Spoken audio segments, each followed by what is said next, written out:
Now the serpent was more subtle than any beast of the field which the Lord God had made.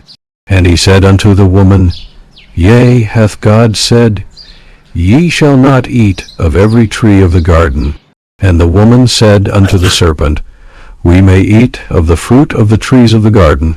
But of the fruit of the tree which is in the midst of the garden, God hath said, Ye shall not eat of it, neither shall ye touch it, lest ye die. And the serpent said unto the woman, Ye shall not surely die. For God doth know that in the day ye eat thereof, then your eyes shall be opened, and ye shall be as gods, knowing good and evil. And when the woman saw that the tree was good for food, and that it was pleasant to the eyes, and a tree to be desired to make one wise, she took of the fruit thereof, and did eat, and gave also unto her husband with her, and he did eat. And the eyes of them both were opened, and they knew that they were naked. And they sewed fig leaves together, and made themselves aprons. And they heard the voice of the Lord God walking in the garden in the cool of the day. And Adam and his wife hid themselves from the presence of the Lord God amongst the trees of the garden. And the Lord God called unto Adam, and said unto him, Where art thou? And he said, I heard thy voice in the garden, and I was afraid because I was naked, and I hid myself. And he said, Who told thee that thou wast naked?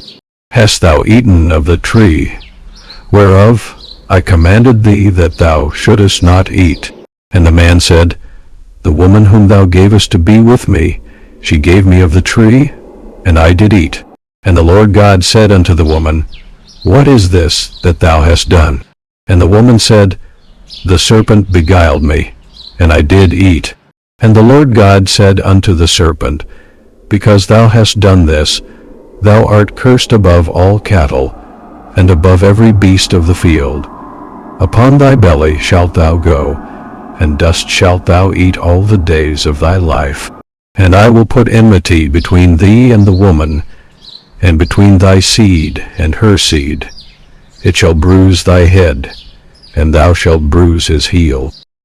Unto the woman he said, I will greatly multiply thy sorrow and thy conception. In sorrow thou shalt bring forth children, and thy desire shall be to thy husband, and he shall rule over thee. And unto Adam he said, Because thou hast hearkened unto the voice of thy wife, and hast eaten of the tree, of which I commanded thee, saying, Thou shalt not eat of it. Cursed is the ground for thy sake. In sorrow shalt thou eat of it all the days of thy life. Thorns also and thistles shall it bring forth to thee, and thou shalt eat the herb of the field. In the sweat of thy face shalt thou eat bread, till thou return unto the ground.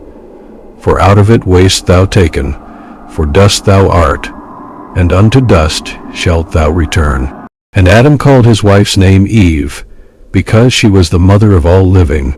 Unto Adam also, and to his wife, did the Lord God make coats of skins, and clothe them.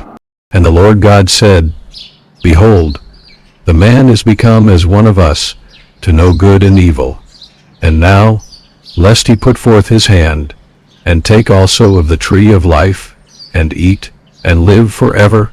Therefore the Lord God sent him forth from the Garden of Eden, to till the ground from whence he was taken.